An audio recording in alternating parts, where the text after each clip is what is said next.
નમસ્કાર મિત્રો, દેશ અને દુનિયાના સૌથી મોટા સમાચારમાં આપનું હાર્દિક સ્વાગત છે। તો આજના તાજા સમાચાર મેળવવા માટે વિડીયોને અંત સુધી જોતા રહો અને આવા જ દરરોજના સમાચાર સૌથી પહેલા મેળવવા માટે આપણી ચેનલને સબસ્ક્રાઇબ કરવાનું ન ભૂલતા।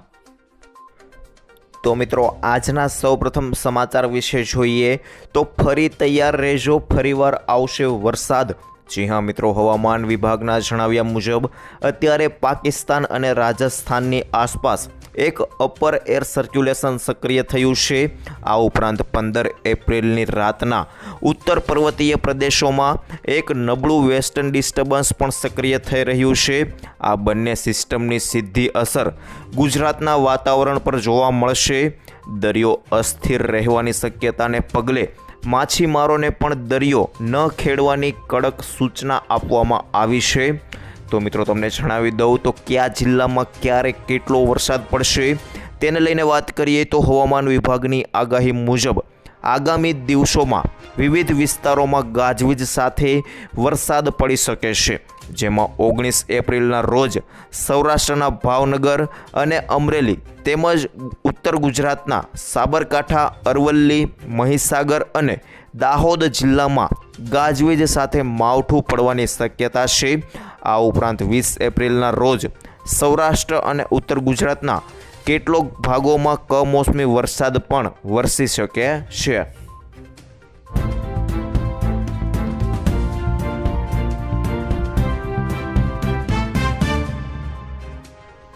ત્યારબાદ આગળ જાણીએ તો મિત્રો, યુદ્ધ હવે આકરા પાણીએ। જી હા મિત્રો, ઈરાન અને અમેરિકા વચ્ચે તણાવ સતત વધી રહ્યો છે।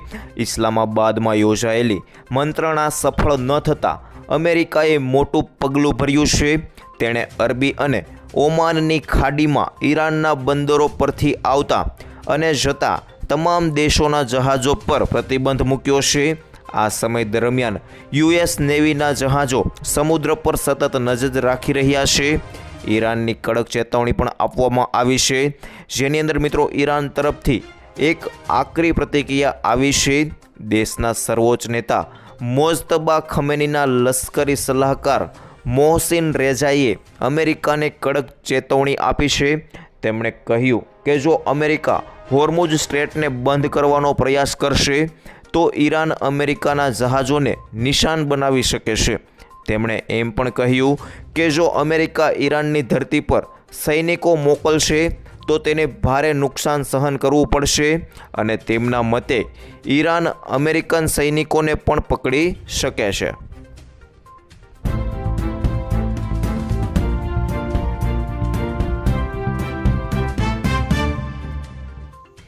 આગળના સમાચાર વિશે જોઈએ તો ગામડે મોટો ફાયદો, ખુશખબર। જી હા મિત્રો, ગુજરાતમાં ગ્રામ પંચાયતોને ₹20ની ફ્રી સાથે 14 પ્રકારના પ્રમાણપત્રો જારી કરવાની સત્તા આપવામાં આવી છે, જેમાં આવકનો દાખલો, રેશન કાર્ડમાં ફેરફારની બાબતોનો સમાવેશ થાય છે। અને મિત્રો, સરકારની આ પહેલથી ગ્રામીણ વિસ્તારોના નાગરિકોને પ્રમાણપત્રો, દસ્તાવેજો વગેરે રોજિંદી સેવાઓ માટે તાલુકા કે જિલ્લા કચેરીમાં જવું જરૂર નહીં પડે અને મિત્રો સાથે તેમનો સમય અને મુસાફરી ભાડું પણ બચશે। આ પહેલ હેઠળ 248 તાલુકાની 14,112 ગ્રામ પંચાયતોને આવરી લેવામાં આવી છે।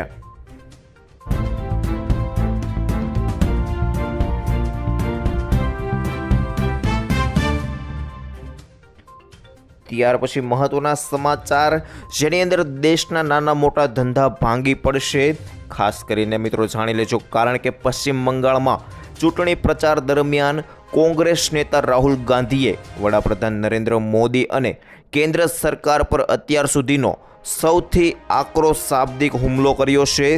રાહુલ ગાંધીએ સીધો આરોપ લગાવ્યો છે કે સરકારે અમેરિકાના દબાણમાં આવીને દેશના હિતો સાથે મોટી બાંધછોડ કરી છે અને પીએમ મોદી દેશભક્ત નહીં પરંતુ દેશદ્રોહી છે।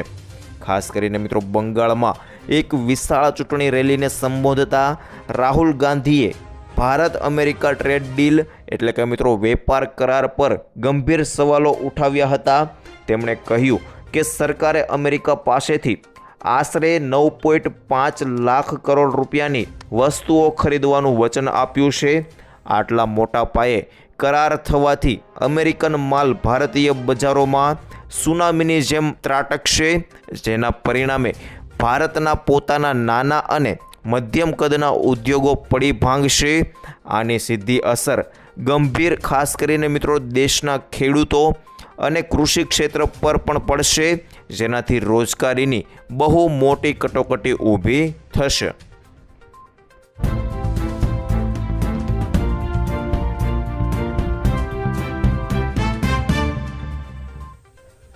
ત્યારબાદ આગળ જોઈએ તો યુદ્ધ રોકવા માટે 10 શરતો.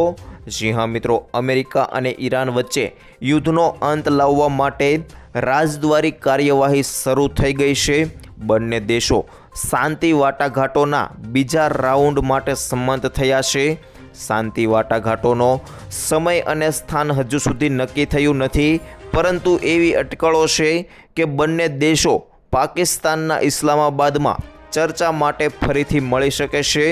આ દરમિયાન ઈરાન માટે અમેરિકાની 10 શરતોની વિગતો પણ બહાર આવી છે. ટ્રમ્પે ચેતવણી આપી છે કે આ સમય છેલ્લી તક અને અંતિમ ઓફર છે. જો તેઓ સ્વીકારશે નહીં તો ઈરાનનો નાશ થશે. એવી ચર્ચા છે કે ઈરાન માટે ઉપરોક્ત તમામ 10 શરતો સ્વીકારવી સરળ નહીં હોય, કારણ કે મિત્રો આ શરતો ઈરાનની વ્યૂહાત્મક શક્તિ અને સાર્વભૌમત્ય સાથે જોડાયેલી છે. આ શરતો સ્વીકારવાનો અર્થ અમેરિકન ગુલામી સ્વીકારવાનો થશે. તો મિત્રો સૌથી વિવાદાસ્પદ મુદ્દાઓ પરમાણુ કાર્યક્રમ બંધ કરવો અને હોર્મુઝ સ્ટ્રેટ પર નિયંત્રણ છોડી દેવાનો છે. અમેરિકા ઈચ્છે છે કે ઈરાન 20 વર્ષ માટે યુરેનિયમ સંવર્ધન સંપૂર્ણપણે બંધ કરે, અને મિત્રો હવે અમેરિકા ઈચ્છે છે કે ઈરાન હોર્મુઝ સ્ટ્રેટ પર પણ નિયંત્રણ સંપૂર્ણપણે છોડી દે.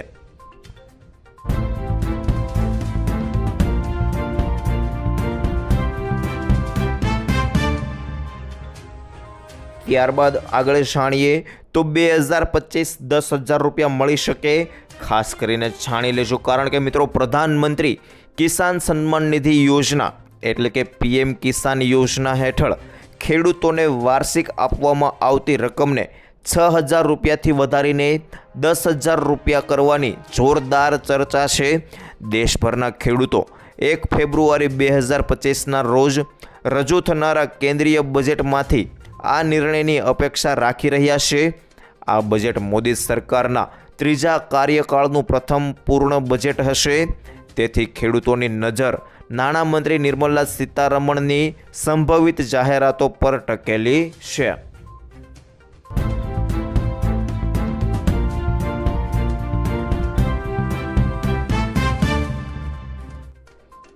ત્યારબાદ આગળ જોઈએ તો મોદી સબકા સાથ સબકા વિકાસ. જી હા મિત્રો, મોદી સરકાર આજે દેશની અડધી વસ્તીને સૌથી મોટી ભેટ આપવા જઈ રહી છે. સરકારે આજે લોકસભામાં 3 મહત્વપૂર્ણ બિલ રજૂ કર્યા. મહિલા અનામત સુધારો બિલ 2026, સીમાંકન બિલ 2026 અને કેન્દ્ર શાસિત પ્રદેશ સુધારો બિલ 2026. આ બિલોનો ઉદ્દેશ 2023માં પસાર થયેલા મહિલા અનામત કાયદાને સંપૂર્ણ રીતે કાર્યગત કરવાનો છે.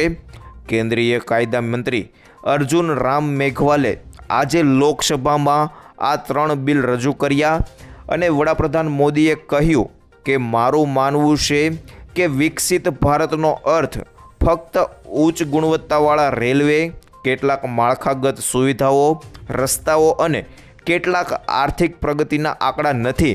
અમારી પાસે વિકસિત ભારતનું મર્યાદિત દૃષ્ટિકોણ નથી.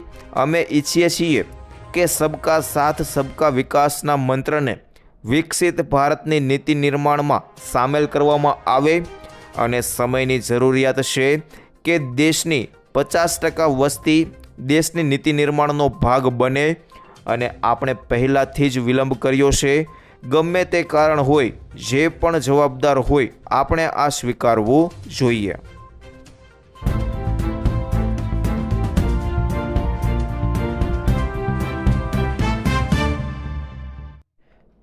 ત્યાર પછી આગળ જોઈએ તો પાકિસ્તાનના આતંકી શાફ. જી હા મિત્રો, પાકિસ્તાનમાં આશ્રય લઈ રહેલા ભારતના દુશ્મનો પર સતત ખતરો મંડરાઈ રહ્યો છે.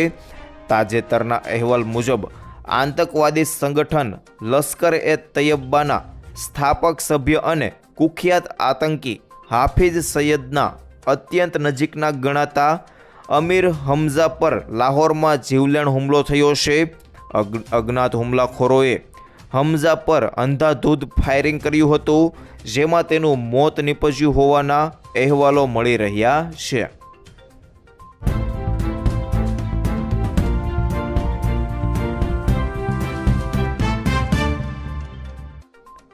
ત્યારબાદ આગળ જાણીએ તો ખેડૂતોની આવક ડબલ થઈ કે નહીં. ખાસ કરીને મિત્રો ખેડૂતોની આવક બમણી કરવાની વાતો વચ્ચે વાસ્તવિકતા અલગ છે. ગુજરાતના ખેડૂતોની આવક ઘણી ઓછી છે. મેઘાલય, હરિયાણા જેવા રાજ્યો કરતાં ગુજરાતના ખેડૂતોની માસિક આવક ઓછી છે. કૃષિ મંત્રાલય લોકસભામાં આ વાતનો સ્વીકાર કર્યો છે. ગુજરાતના ખેડૂતો આવકની દ્રષ્ટિએ દેશમાં 11મા ક્રમે છે અને મિત્રો ગુજરાતના ખેડૂતોની માસિક આવક 12,600 રૂપિયા છે.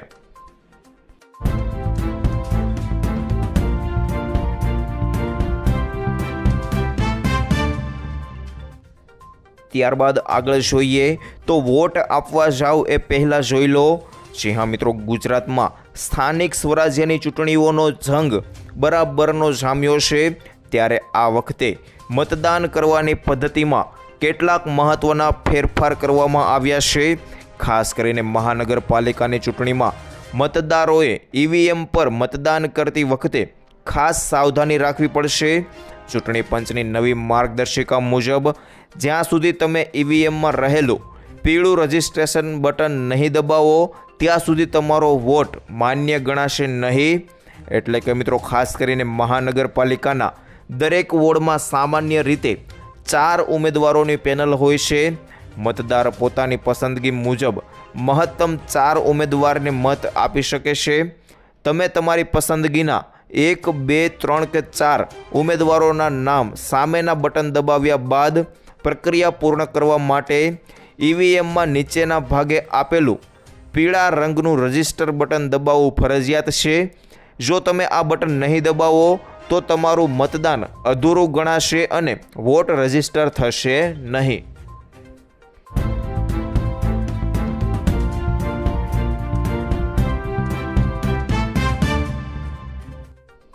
ત્યારબાદ આગળ જોઈએ તો રશિયા ભારતની દોસ્તી તેલ આપશે. જી હા મિત્રો, ભારત અને રશિયાના દાયકાઓ જૂના મૈત્રીપૂર્ણ સંબંધો ફરીવાર એકવાર વિશ્વ સમક્ષ સાબિત થયા છે. અમેરિકા અને ઈરાન વચ્ચે ચાલી રહેલા યુદ્ધના કારણે જ્યારે વૈશ્વિક સ્તરે ઉર્જા સંકટ ઘેરું બન્યું છે, ત્યારે રશિયાએ ભારતને બિનશરતી મદદની ખાતરી આપી છે. રશિયાના રાજદૂત ડેનિસ અલિપોવે એક મહત્વપૂર્ણ નિવેદન આપતા જણાવ્યું છે કે ભારતને તેની જરૂરિયાત મુજબનું જેટલું જોઈએ તેટલું કાચું તેલ આપવા માટે રશિયા તૈયાર છે અને અમેરિકા દ્વારા રશિયન તેલ પર લાદવામાં આવેલા ટેરિફ છતાં ભારતે રશિયા પાસેથી તેલ ખરીદવાનું ચાલુ રાખીને પોતાની મિત્રતા નિભાવી છે. સપ્ટેમ્બર 2026માં પીએમ મોદી અને પુતિન વચ્ચે યોજાશે મુલાકાત, જેની અંદર રશિયાના રાષ્ટ્રપતિ વ્લાદિમીર પુતિન આગામી સપ્ટેમ્બર 2026માં ભારતની મુલાકાતે આવવાના છે.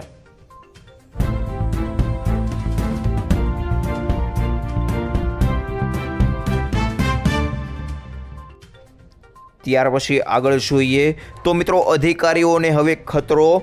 જી હા મિત્રો, બનાસકાંઠાના દાતામાં જંગલની જમીન પર વૃક્ષારોપણ કરવા ગયેલા અધિકારીઓ પર હુમલાના કેસમાં હાઈકોર્ટે કડક વલણ અપનાવ્યું છે. કોર્ટે સવાલ કર્યો છે કે જ્યાં આદિવાસીઓના 172 ક્લેમ પેન્ડિંગ છે ત્યાં મેજિસ્ટ્રેટને સાથે રાખી છોડ વાવવા કેમ ગયા? શું તમે ફાયરિંગ કરવાની મંજૂરી મેળવવા માંગતા હતા? જસ્ટિસે અધિકારીઓને ગેરમાર્ગે દોરવા બદલ ઝાટક્યા અને કહ્યું કે આવા લોકોને ઘર ભેગા કરવા જોઈએ.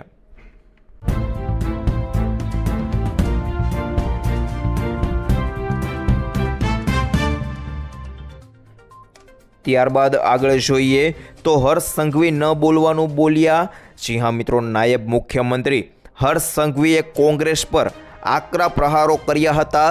વિકાસ સંકલ્પ સભાને સંબોધતા તેમણે કહ્યું કે રાહુલ ગાંધીના નેતૃત્વમાં સતત હારતી કોંગ્રેસે ફરી ગુજરાતીઓને અપશબ્દો કહીને રાજ્યની અસ્મિતાને ઠેસ પહોંચાડી છે। આ અપમાનનો બદલો જનતા ચૂંટણીમાં મતના માધ્યમથી લેશે। તેમણે કહ્યું કે કોંગ્રેસના શાસનમાં અમદાવાદ કર્ફ્યુ અને અરાજકતાનો સામનો કરતું હતું।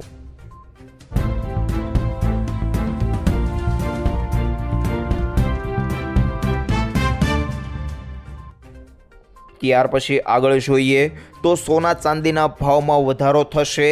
જી હા મિત્રો, ખાસ કરીને ગ્લોબલ બ્રોકરેજ ફર્મ યુબીએસના નવા રિપોર્ટ મુજબ સોનાના ભાવમાં પ્રતિ 10 ગ્રામ ₹29,000 સુધીનો તોતિંગ ઉછાળો આવી શકે છે। વર્ષ 2026ના અંત સુધીમાં આંતરરાષ્ટ્રીય બજારમાં સોનું $5,900 અને ભારતમાં ₹1,76,000ના સ્તરે પહોંચવાનું અનુમાન છે। અમેરિકી ફેડરલ રિઝર્વ દ્વારા વ્યાજ દરમાં ઘટાડો અને સેન્ટ્રલ બેન્કોની સતત ખરીદી આ તેજી માટે મુખ્ય કારણો બનશે। રોકાણકારો માટે સોનું ફરી સુરક્ષિત આશ્રય સ્થાન સાબિત થશે।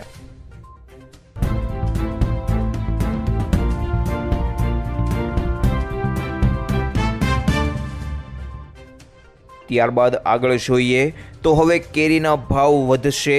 ખાસ કરીને મિત્રો કમોસમી વરસાદ અને એપ્રિલમાં સામાન્ય કરતાં ઓછી ગરમીને કારણે આ વર્ષે કેરીના ઉત્પાદનને માઠી અસર થઈ છે, જેના કારણે આ વખતે કેસર, હાફૂસ જેવી અનેક પ્રકારની કેરીના ભાવ આસમાને પહોંચવાની ધારણા છે। તાલાલા યાર્ડ જૂનાગઢ, ગીર સોમનાથ, અમરેલી અને આસપાસના વિસ્તારોમાં પાકતી કેસર કેરીના સૌથી મોટા ટ્રેડિંગ હબ છે। ભારે વરસાદથી કેરીના પાકને ભારે નુકસાન થતાં ભાવ આસમાને પહોંચવાની શક્યતા સેવાઈ રહી છે।